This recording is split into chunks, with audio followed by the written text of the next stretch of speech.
following is a presentation of KSL Sports. Hello, Cougar Nation. Handoff middle. First down. Touchdown. And listen to the Cougar Nation.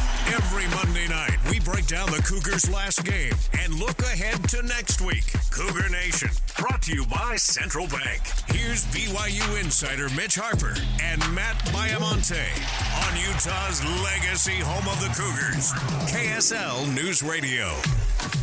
Cougar Nation, what is up? Welcome in to I always love doing these shows. After a win, 41-13, BYU 1-0 on the year. We found out who the starting quarterback was. I think we got some questions answered, Mitch. It was a good debut for BYU. It was a great debut for BYU football in 2024 as the Cougars take down Southern Illinois 41-13 last Saturday in Provo. We are ready to take your phone calls, Cougar Nation. The question tonight, because this show, of course, is for you. Typically, we're on Monday night, 6 to 7, but because of the holiday, we're on this Tuesday evening with you.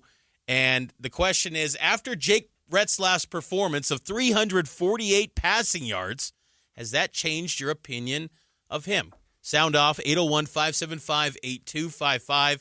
Producer Nate Slack is ready to take your phone calls, and you can ask us anything or share your takes about anything in the world of BYU football. Coming up later this hour, we'll also be joined live at practice by BYU wide receiver Chase Roberts. We're expecting a call from him on the phone line on Cougar Nation. So, loaded hour coming up for you talking BYU football. Let's start things off like we always do with our takeaways from the big win. Cougar Nation takeaways. Mitch and Matt analyze BYU's last week of play and what it means for the next week. I'll start things off, Mitch, and I'll answer the question while I'm at it. The performance of Jake Retzlaff was certainly a takeaway. He throws for nearly 350 yards. Should have thrown for more if there weren't a couple of easy drops in that first half, by the way. I saw some nitpicking on social media about accuracy this, and I'm like, if his receivers catch his balls, dude's at 70% completion and throws for almost 400 yards. I don't know what there's to nitpick, but I thought Retzlaff showed big improvement in the win. His ability to layer the ball, in particular, the touch on some of his intermediate to deep passes was outstanding. That touchdown to JoJo Phillips, immaculate. But there were other throws throughout the game, too, that I thought were really high-level throws. His first completion to Chase Roberts, that was the same throw that he threw in a pick against Iowa State, and that was a mistake. And then to see that in the opener here, where it was right over the linebacker in front of the safety, perfectly thrown to Chase Roberts, I thought from a passing perspective, he looked a lot better, and that's a good sign going forward because I said this last week, and I still believe it. If BYU is going to be good this year and going forward, they have to be good at the quarterback, and they have to be good in the passing game, and they were maybe the best they've been in the passing game in the past 2 years. They looked really good. No games last year did BYU exceed 400 total yards. When I put out that stat on X, people were saying, that can't be true. No, really, that was true. That's how bad the offense was last season. Game 1 of 2024, they go for 527 total yards. And yes, Jake Retzlaff was really good, 20 of 30 for 348. My takeaway number one, just a great start to the season because it creates confidence for this team. I think anyone listening out there realizes that there's still a long way to go, and this team has to prove itself with a difficult schedule, and the opposition is going to be far more difficult than Southern Illinois, but you destroyed that team like they are the far inferior team. There were so many times last year where BYU just did not handle business against a far inferior squad. So I think just getting that from BYU, I think was a great takeaway coming out of week 1. I definitely agree with that, Mitch. You compare this opener to last year's opener, it's night and day different.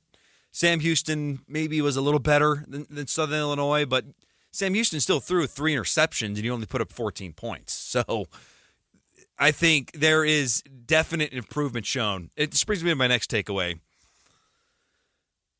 Third down was not bad. I would have liked maybe one more conversion, but you go 7 of 15. That was a problem at times last year, Mitch. Third down conversions.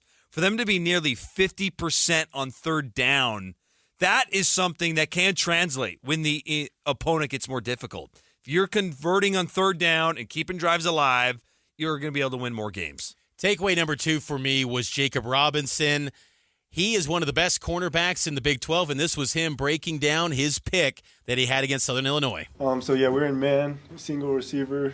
They throw a lot of, if you're pressed up, they'll throw usually a boundary fade. So he came off wide and tried to do a little stutter and go. I just didn't bite on it. He was already so close to the sideline. And then, I just turned and looked for the ball, and it was there. Jacob Robinson is underrated in the Big 12 Conference, but I'm telling you, folks, he's one of the best cornerbacks in the Big 12.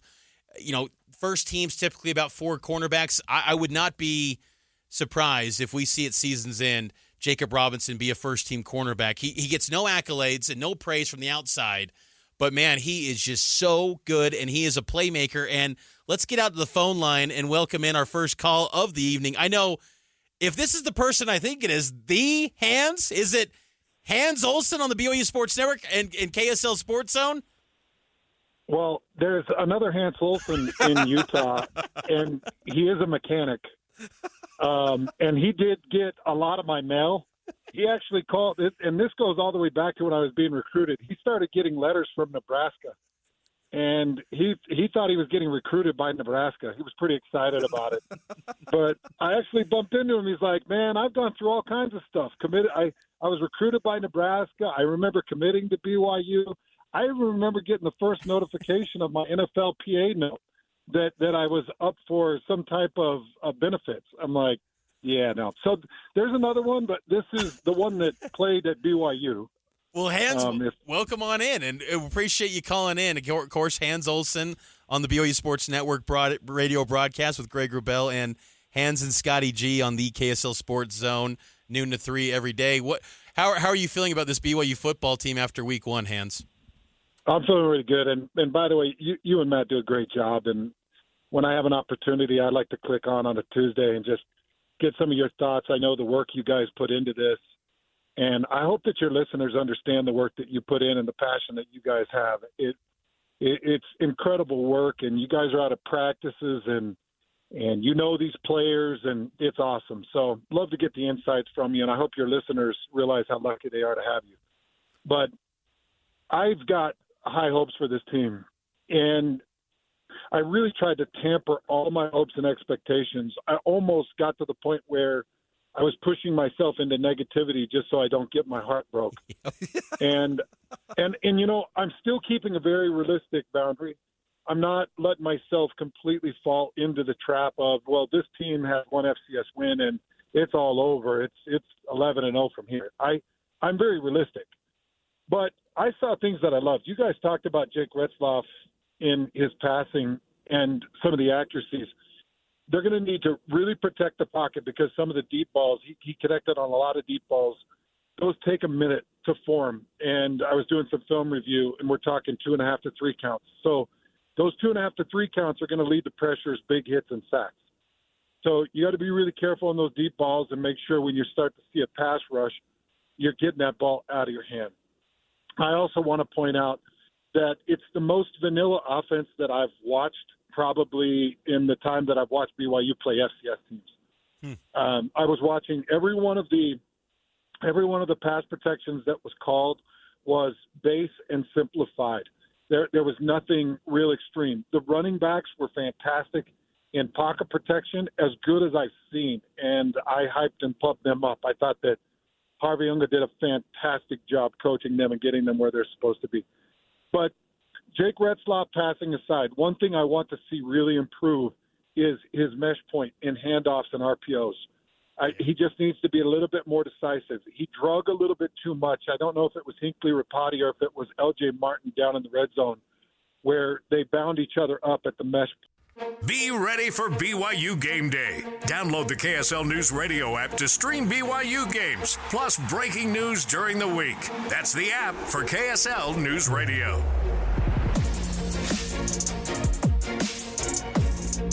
Welcome back into Cougar Nation. Big thanks to Hans Olsen calling in. And we want all of Cougar Nation to be part of the show, 801-575-8255. Typically on Monday nights, 6 to 7, but we're holding it down this Tuesday evening because of the holiday, and hope everyone had a great Labor Day weekend. We're settling into fall, getting ready for week after week, stacking them up, getting in the routine of the football season. It's a lot of fun. And let's get out to the phone line, 801-575-8255. Spencer from St. George, you want to weigh in on Jake Retzlaff? Yeah, guys. Hey, how's it going? I called in last week talking about how I didn't believe that Jake could get it done since he had the head start in the system against Gary and couldn't, pull it away from him and everything. And, in the words of the great Michael Scott, it takes a big man to admit when he's wrong, and today I am that big man. Are you feeling good about him going forward, though? Has he changed your mind? Oh, yeah, I have. I think LJ Martin having less than a month being cleared for full contact and everything, I think the run game will improve. I know SMU's a better team than. We're Spencer, losing you there? Spencer. You there, Spencer? Spencer, I appreciate the call. That was I think that a lot of Cougar Nation feels the same way about Jake because I'd say probably a good majority of Cougar fans were probably like, Jake Retzlaff again? Guy was 0-4. He's going to get the start. How bad is Gary Bohannon if that's the case? But, I think on the surface that was been the thought. Yeah. Well, he did show and backed up Aaron Roderick's commentary saying there's a clear-cut starter. Even myself coming out of that comment, I thought, well, we'll see because he's got to prove it. Is this just a case where they are very loyal to Jake Retzlaff because Aaron Roderick believes in Retzlaff as a QB1 and a face of the program. That's why they signed him. There was kind of quiet whispers when Jake signed in January of 2023 that, hey, maybe he'll push Keenan Slovis. That was never going to he got sick in the spring. And he got tonsils, but there was like this quiet whisper about him. So Retzlaff looked great, though. And, kind of curious, your thoughts. Do you think this can continue with Jake Retzlaff and the success that he had? I do. I really do. There was a lot of good last year that got swept under the rug, Mitch, because of disastrous turnovers. But there was a lot to like. And I still think there's a lot that he hasn't shown. One of his best strengths is his ability to make stuff happen when plays break down. Yeah. We didn't see a whole lot of that because it wasn't required. And I think as long as he takes care of the ball, because when you get off platform and you get off schedule, there's possibilities for big plays and there's possibilities for bad plays. Second drive, he had that fumble and BYU recovered. Connor Pay did, but those are the moments where just don't get too greedy. Yep. There's a lot more playmakers this year than there were last year. Same names, but there's a lot more confidence with this group. And, Jake was very adamant when I asked him about if they've evolved as an offense and was this validating. And he basically said it was validating for the media, but he definitely does feel good about how the offense performed against the Salukis. The guys around me played incredible at every position. The running backs ran the ball really well today. I think we ran for 170, something like that, 500 total yards of offense, 527. That's a total team effort if I've ever heard of one. So I thought I played pretty well. I got to watch the tape to really find out, but the guys around me played really well tonight, and I'm proud of them. I like, too, rewatching the broadcast and seeing the picture of him holding up the Pro Football Focus Big 12 quarterback rankings, and he was 16th out of 16th. This guy clearly uses motivation. He's not one of those people that's going to say, I tuned that out. I don't worry about that. Embrace it, man, and let that thing fuel you. I hope that's his iPhone wallpaper. Every day he opens it up, looks at that, and says, I'm going to prove them wrong. I just think that Jake Retzlaff's got a chip on his shoulder, and it's working for him so far. We're taking your calls here on Cougar Nation because this show is for you. 801-575-8255. Let's go out to the phone line, Mitch, and get our dear friend Linda's thoughts on QB1 Jake Retzlaff. I think that he's done really great. This last game was wonderful. Last year was kind of a bad year, and it was a depressing year. But and he played, and he didn't play as well as he did this last game. But I think he'll do good this year. I've really got my confidence in him. Thank you, Linda. And yes, we were all depressed last year. So yes, well said. That was it was a tough year, and I think that's what makes you feel good about that win against Southern Illinois is that it just maybe this team's different. Maybe this group is going to do a lot more than anyone thought coming into the year. I was really happy for Jake too because this was the second time in his college career where he didn't get the validation Good point. to be the starting quarterback. Both times he started a game, no one wanted anyone to know. It's it was cloak like, and dagger. It was like, we don't want anyone to know that Jake is the quarterback. Sometimes, I know I feel this way, Mitch. Sometimes I like a little validation. Sometimes at work, I want to be told, hey, you did a nice job. Like, it's okay to occasionally tell these players, you're the starting quarterback. You have earned this. I was glad to see Jake perform this way because both times in his career is like, we don't want anyone to know that you're running the show. And then this time he came out and played really well. There's stuff to work on for sure, but this was a good step forward, an important step forward, because it did feel like post-game, tell me if you agree with me here, felt like there was a little more swag. Like, no question. We didn't feel that very much last year. We didn't feel it after the season opening win, and we certainly didn't feel it the second half of the year. It felt like there was a little confidence regained by the way they played. This was Kalani after the game on why Retzlaff won the battle. He's just a tough kid, works hard. He has amazing work ethic, and he's got great abilities. And I love the person that he is, and he just happens to play great football. The swag is a valid point, Matt. He did have some confidence, and I think that's a byproduct of he knows this offense. And that paired up with explosive playmaking ability through the air. He had 8 completions of 15 yards or more. Jake Retzlaff is confident in this offense. He had a lot of success against Southern Illinois. You now hope it continues against the Power 4 competition that lies ahead. Let's take a break. News, traffic, and weather coming your way. And on the other side, we're taking more of your calls. And we're waiting on a special call from BYU wide receiver Chase Roberts. Back after this. The following is a presentation of KSL Sports. Hello, Cougar Nation. Handoff middle. First down. Touchdown. And listen to the Cougar Nation. Every Monday night, we break down the Cougars' last game and look ahead to next week. Cougar Nation, brought to you by Central Bank. Here's BYU insider Mitch Harper and Matt Baiamonte on Utah's legacy home of the Cougars, KSL News Radio. Welcome back into Cougar Nation. We got to get out to the phone line. Special guest, he's been patiently waiting.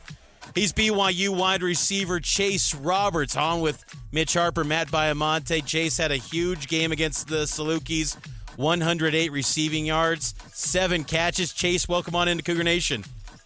What's up? How are you guys? Hey, doing good, man. Hey, we got to ask how what's changed for you this season? It just feels like you're kind of really hitting your stride. You've always been an impact player for this BYU team, but it feels like you've leveled up your play even more.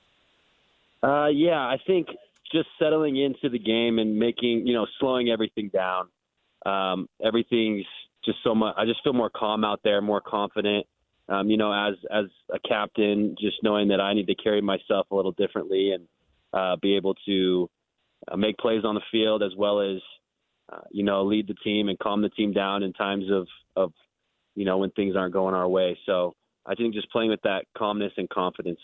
We, the fans and the media, didn't know who the quarterback was going to be. It ended up being Jake. What'd you make of his debut in 2024? I mean, I've always loved Jake's play, his aggressiveness, and I think he's really settled into that quarterback, feel of just being a leader and being able to spread the ball around and read the defense. He's been awesome, and we saw it this past month with fall camp, and then also this past game. Obviously, he tore it up. I was able to hit some deep passes and make the right reads, so really proud of him. Can this offense, the success from last week, do you believe it can continue as the schedule continues to ramp up, being in the Big 12 and, of course, this week at SMU? Of course. Yeah, of course. I think it's only going to get more fun from here, I think, as we play defenses that are stronger, faster. I think our level of play will just step up that much more and be able to we're able to show what we really can do against these top-tier defenses. So I'm excited. Chase, I got to ask you, this week Kalani in his presser said, when I asked him about you and how you've evolved this year from years past as a youngster out of American Fork, he noted, like, you're so versatile they can use you at tight end. And he even said you're kind of like their Puka now, Puka Nakua. That's lofty praise. Do you feel like you can play anywhere on the field now within this offense for Aaron Roderick? I think so. Yeah. I mean, I've always prided myself in blocking and being an all-around player, being able to take some jet sweeps and go up and get the ball downfield.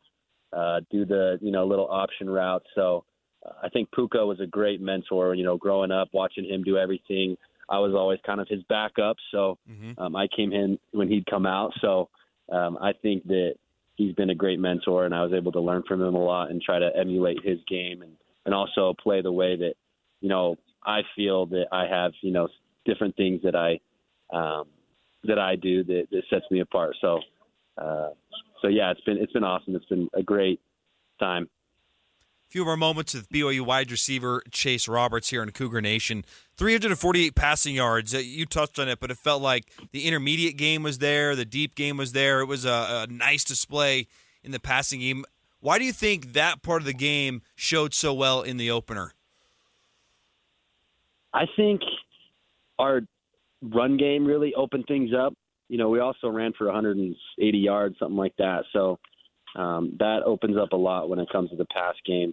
And I think overall our offense just was solid in every aspect. Our O-line blocked well, running backs were running well, and our receivers were catching the ball. So when that happens, everything opens up and you're able to just play with confidence and poise, and Aaron Roderick's able to call whatever play he wants to, and there's no limit, I guess. So I think that's what we showed this past game. Last thing for you, Chase. What are your thoughts on SMU's defense and what challenge they're going to present for you guys this Friday night? Yeah, they're big, physical up on the front. They're faster, obviously, at DB. I think we have the size on them when it comes to their secondary, and we can really throw it down the field and make big plays.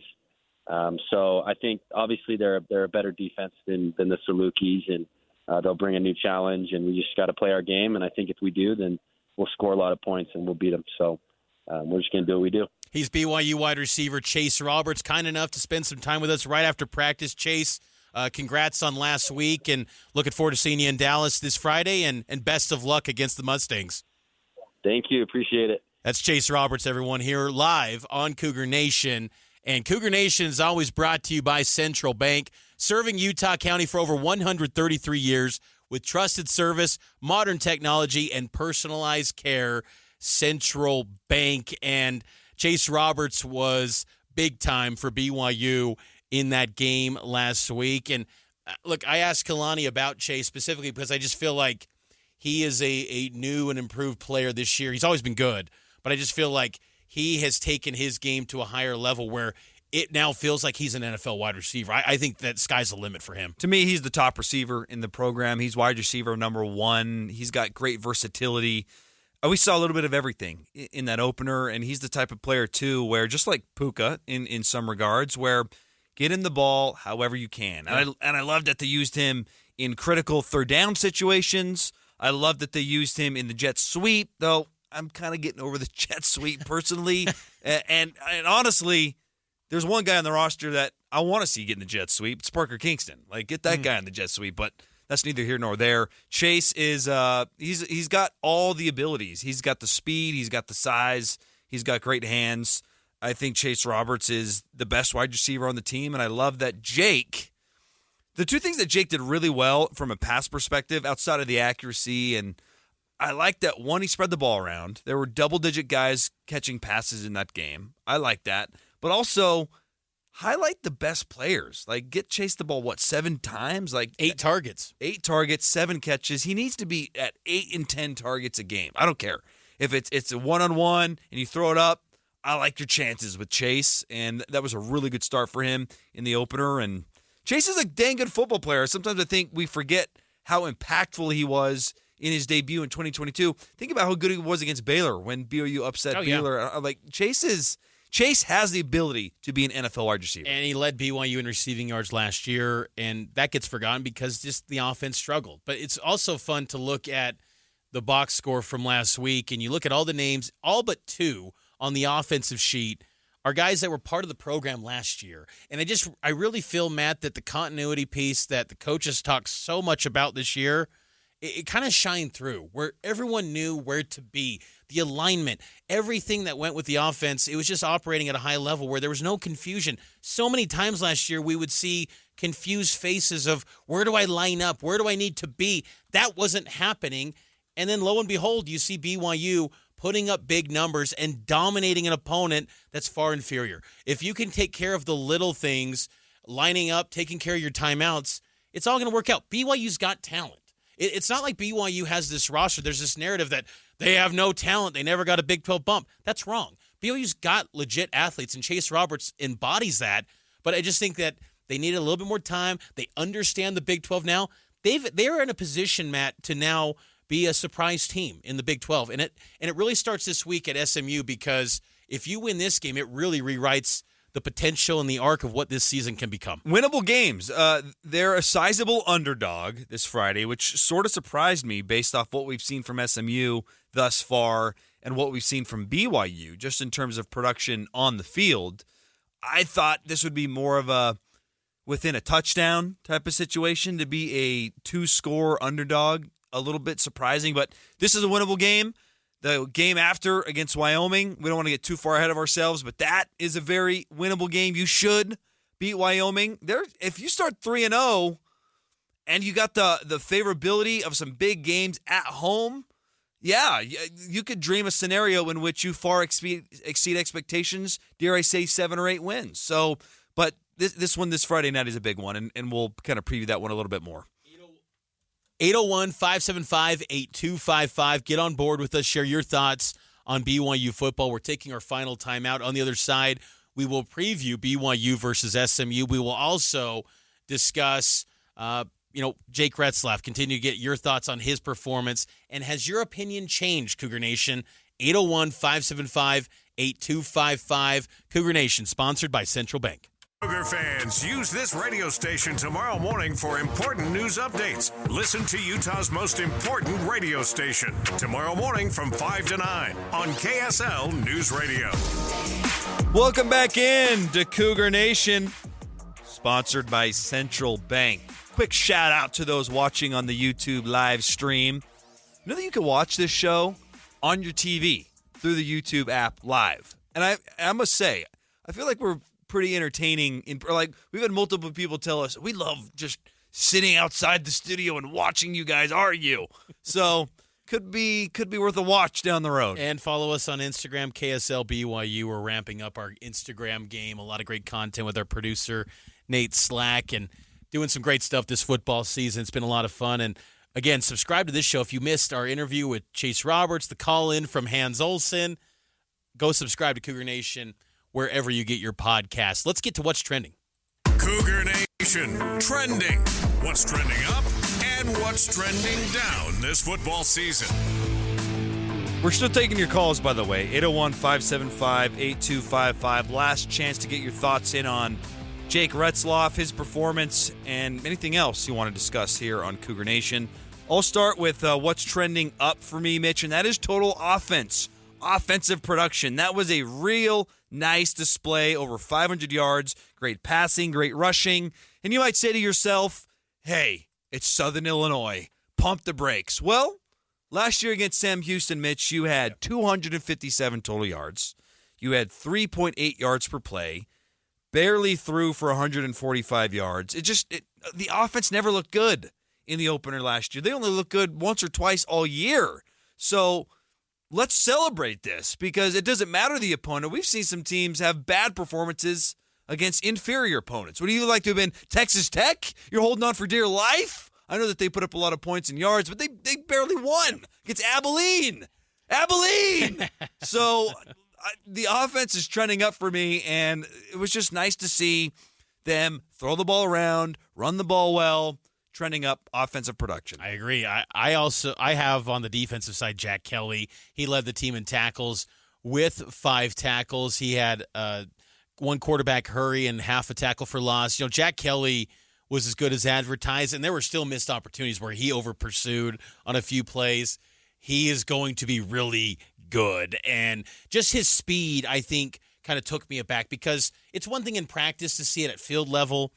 It's just another in a game when it's like you hate the person on the other side. It's just a different level of intensity. Jack Kelly, I thought, answered the bell and looked great. They're playing faster this year, this defense. And that was a thing that stood out, too, when you talk about trending up. The speed, maybe they're not the fastest guys, but they are looking like they're playing fast, and BYU's defense showed out well against Southern Illinois. Trending down, it is nitpicky when you win 41-13 and you put up a lot of yards. I mean, I guess you could nitpick that bad call on the fumble. That was clearly a fumble. So trending down, the officials maybe, but for me, special teams, it just wasn't tight enough for me. A missed field goal.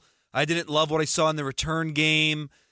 Special teams, Mitch, is so critical. You win and lose national championships based off special teams. And I loved what A-Rod said a week ago when talking about why they didn't reveal the quarterback.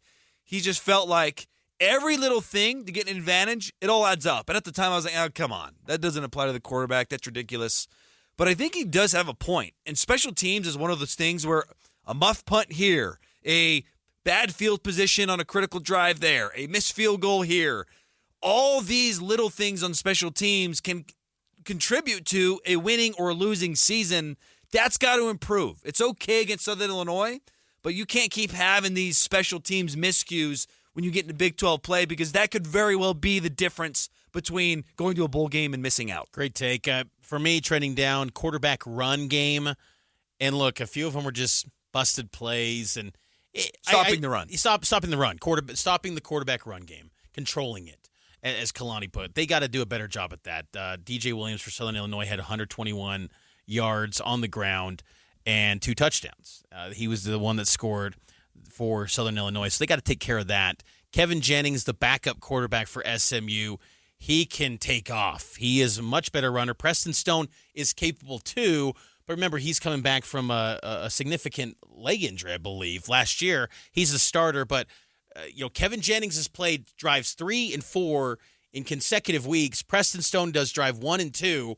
I expect more of the same, and if Kevin Jennings has success with that run game, maybe Rhett Lashley, the SMU coach, just says, keep going, Jennings.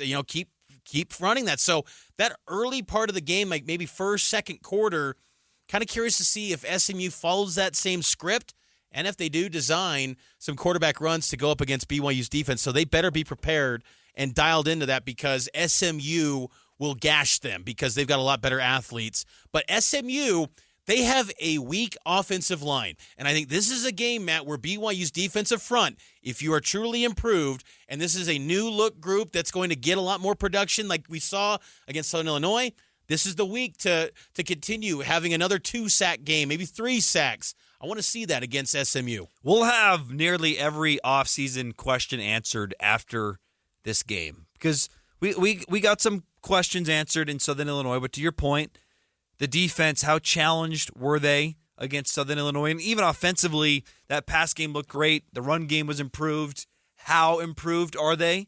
I think we'll get a real good sense of this against SMU. I don't think SMU is by any means some spectacular team. I know that there were some high preseason expectations for them. To me, I put that in the garbage can. After what I saw in Reno, those preseason expectations, file, drag, dump into the trash bin. I don't think SMU's anything special, but they still have talent to push you. You could very well lose this game if you're not doing things correct. Though I do like BYU to win this game. It's gonna be a fight though, and it's a fascinating game to see how BYU's improved in some of those areas that you mentioned. I would be very impressed if Retzlaff came close to another 350-yard night. If he did that, man, we got to recalibrate our expectations, say this guy could be really special this year. So if he had a follow-up, because I think there's potential, because SMU's secondary is weak. There is opportunities for Chase say that. Yeah, Chase even talked about it. They are vulnerable there. They had to retool their offensive line. They've shuffled a little bit with their secondary. They're dealing with some injuries there too, with their depth guys, not starters. But there's opportunities here. There's a lot to like in this matchup that BYU could be an upset. I think it's just the overall, I think SMU's got a little bit better depth, but I think that also BYU is a more disciplined football team. Only 3 penalties a week ago against Southern Illinois. That was nice to see. SMU was a mess. They were a disaster in Reno, lacked any sort of discipline. So if BYU can maybe rattle SMU early, get them to make uncharacteristic mistakes and just kind of point fingers at each other, at times they were doing that in Reno, that could bode well for BYU, where they could spring the upset. And Cougar Nation will show up in Dallas and be there to support the team. And I got to think what happened against Southern Illinois is making some people say, okay, last-minute travel plans, let's get out there to Dallas. The key to me, though, is you touched on the weak secondary for SMU. You have to continue to gash this Mustang team through the air. Here's what Jake Retzloff said about the offense and the need for explosive plays. We were ready to take shots. I mean, you asked those receivers, they were excited for this game plan for this week, and it just goes to show those guys worked hard this offseason, worked hard in camp to get that stuff down, and big plays make offense a lot easier. 13-play drives are really hard. Having one and score a touchdown is unbelievable. We ate up a lot of game clock in that drive, but they don't happen very often, and so be able to have those big plays to shorten those drives makes a huge difference. BYU SMU Friday night right here on KSL, 5 o'clock kick. Pregame starts at 3. Big thanks to you, Matt. Big thanks to our producer, Nate Slack. Big thanks to intern Allie down at practice. This has been Cougar Nation, sponsored by Central Bank, serving Utah County for over 133 years with trusted service, modern technology, and personalized care. Big shout out to Central Bank. We'll talk to you next Monday here on Cougar Nation.